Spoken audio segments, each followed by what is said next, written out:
ஹாய்ங்க. சட்டுன்னு செய்யக்கூடிய பேச்சுலர் முட்டை ஆம்லெட்டுங்க. அவ்வளோ அட்டகாசமா இருக்குங்க. 10 நிமிஷத்துல செஞ்சிடலாங்க. இது எப்படி செய்கிறது வாங்க பார்க்கலாம்.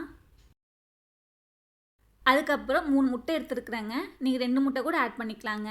பெரிய வெங்காயம் வந்து நல்லா பொடியாக நறுக்கி வச்சுருக்குங்க. ஒரு சின்ன சைஸில் இருந்தால் போதுங்க. அதுக்கப்புறம் ஒரு பச்சை மிளகா, கொஞ்சோண்டு கருவேப்பிலைங்க. அதுக்கப்புறம் கொஞ்சோண்டு கொத்தமல்லி தலைங்க. அதுக்கப்புறம் உப்பு, பெப்பர் தூளுங்க. உங்களுக்கு தகுந்த மாதிரி ஆட் பண்ணிக்கோங்க. அதுக்கப்புறம் நல்லா மிக்ஸ் பண்ணி விடுங்க. ஏன்னா உப்பு வந்து சில டைம் மிக்ஸ் ஆகாமல் இருக்குங்க. இந்த மாதிரி நல்லா பீட் பண்ணி விடுங்க.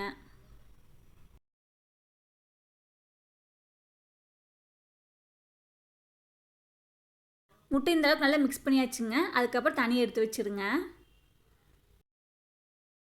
அதுக்கப்புறம் 2 டீஸ்பூன் ஆயில் ஆட் பண்ணிடுங்க. ஒரு பெரிய வெங்காயத்தை பேஸ்ட்டாக அரைச்சி வச்சுருக்குறேங்க, அதுவுமே ஆட் பண்ணிடுங்க. நீங்கள் பேஸ்ட்டாக அரைக்கும்போது டேஸ்ட் நல்லா இருக்குங்க. அதுக்கப்புறம் இஞ்சி பூண்டு விழுது வந்து 1 டீஸ்பூன் ஆட் பண்ணியிருக்கிறேங்க. அதுக்கப்புறம் நல்லா மிக்ஸ் பண்ணி விடுங்க. ஒரு 5 நிமிஷம் நல்லா வெந்து வந்துடுங்க நம்மளுக்கு. அதுக்கப்புறம் மசாலா ஆட் பண்ணிடலாங்க. அதுக்கப்புறம் மசாலா தூள் ஆட் பண்ணிடலாங்க. 1 டீஸ்பூன் காஷ்மீர் சில்லி பவுடர் எடுத்துக்குங்க. 1/4 டீஸ்பூன் கரம் மசாலா எடுத்துக்குங்க. 1/4 டீஸ்பூன் வந்து கொத்தமல்லி பவுடர் எடுத்துக்குங்க. பெப்பர் பொடி எடுத்துக்குங்க. அவ்வளோதாங்க. விருப்பப்பட்ட சிக்கன் மசாலா கூட போட்டுக்கலாங்க. அதுக்கப்புறம் இந்த அளவுக்கு நல்லா மிக்ஸ் பண்ணி விடுங்க. இது ரொம்ப நேரம் குக் பண்ண தேவையில்லைங்க. அதுக்கப்புறம் வந்து முட்டை உடச்சி வச்சுருக்க பாருங்கள், அதுவுமே ஆட் பண்ணிடலாங்க.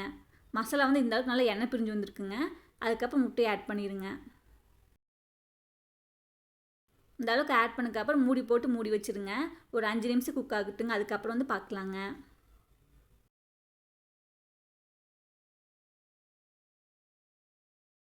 முட்டை வெந்திருக்குங்க. அதுக்கப்புறம் திருப்பி போட்டுக்கலாங்க.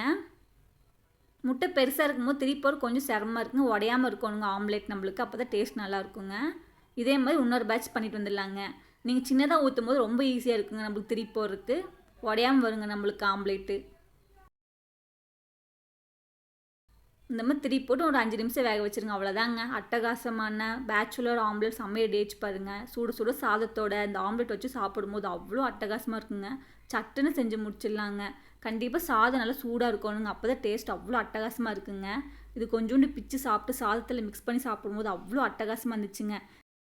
அதுக்கப்புறம் இந்த முட்டை ஆம்லெட்டில் வந்து வெங்காயம் பொடி பொடி ஆட் பண்ணி இந்த டேஸ்ட் வந்துருக்காதுங்க. நம்ம பேஸ்ட்டாக ஆட் பண்ணால் தாங்க அவ்வளோ டேஸ்ட்டாக இருக்கும். ஏன்னா சாதத்தில் பெரட்டி சாப்பிடும்போது அவ்வளோ அட்டகாசமாக இருந்துச்சுங்க. கண்டிப்பாக இந்த ரெசிபி நீங்களும் ட்ரை பண்ணுங்கள். ஒரு 10 நிமிஷத்தில் செஞ்சு முடிச்சிடலாங்க.